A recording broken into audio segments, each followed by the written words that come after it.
Le Real Madrid prépare un gros coup avec Zinedine Zidane. L'Olympique de Marseille ne lâche pas du tout Wilfried Zaha. Bonsoir à vous, chers amis téléspectateurs d'Afrique Sport. Un réel plaisir de vous retrouver dans votre journal du soir. Le récapitulatif des informations sportives de la journée. Mais avant de débuter, abonnez-vous sur cette chaîne pour ne rien rater de l'actualité. Et n'oubliez pas d'activer la cloche de notification. Chers amis, nous allons débuter ce tour de l'actualité au Cameroun avec le club dont ses supporters ont sauvagement battu ou sauvagement tabassé l'arbitre de la rencontre, le FC Lausanne. Le club camerounais de Yaoundé a été suspendu 1 an par la Fédération camerounaise de football. L'AS Lausanne de Yaoundé ne s'en sortira pas idem suite aux violences envers les arbitres lors du match MTN Elite, tout perdu par forfait le 26 avril contre les Rangers de Bafou. Ils ont été délestés de 3 points au classement, mais la commission d'homologation et de discipline de la Fédération camerounaise de football n'en est pas resté là. En effet, le club basé à Yaoundé, la capitale du Cameroun, a été suspendu de toute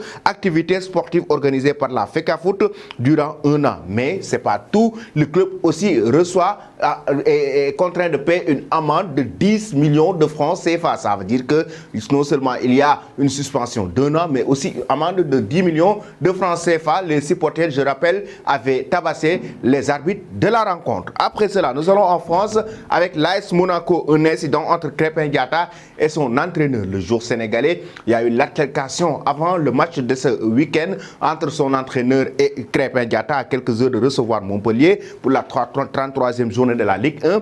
Crépin Diatta ne serait ainsi accroché avec son entraîneur Philippe Clément lors de la séance d'entraînement.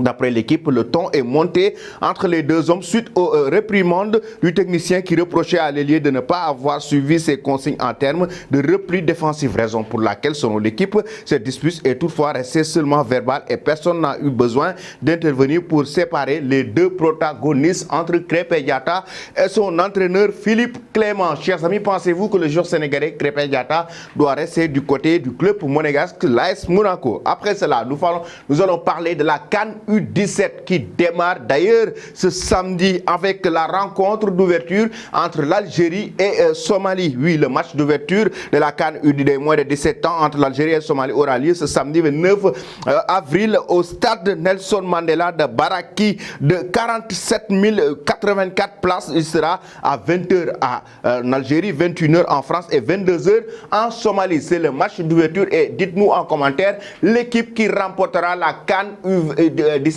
Il faut rappeler que c'est 3 poules de 4. Il y aura quand même des meilleurs troisièmes pour décrocher aussi la qualification en quart de finale de cette compétition. L'équipe qui remportera la CAN U17, donnez vos avis en commentaire. Et l'équipe qui remportera la victoire aussi entre l'Algérie et Somalie. Nous allons maintenant parler de Zinedine Zidane en Espagne avec, oui, les confrères de Foot Mercato ont parlé d'une possibilité de retour de Zizou au sein du club de la capitale espagnole. La presse espagnole même s'est enflammée pour dire que Zidane est sur le point de signer son retour. Et là, selon des médias, notamment El Nacional, Zinedine Zidane est en train de préparer un gros coup avec le club merengue. Déjà hier, on a parlé de Kylian Mbappé. Actuellement, Zizou veut travailler avec Kylian Mbappé et Kylian Mbappé veut aussi travailler avec Zinedine Zidane du moment où il veut remporter beaucoup de titres.